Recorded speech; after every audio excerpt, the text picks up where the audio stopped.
Tük tükədal açığını, çik tükədal açığını. Damaq sava dağları, rik tükədal açığını. Tükərava dağlara, ekərava dağlara. Şirin mijə quaksava, şəkərava dağlara. Jiv çurada yadcıda, tük qurada qadcıda. Şəkərava dağlara, riker viri şadcıda. Karvan çilel açığını, sarvan çilel açığını. Gam atana gatfarin, çuban çilel açığını.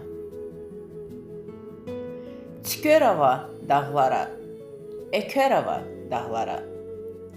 Şirin mijə quaksava, şəkərava dağlara.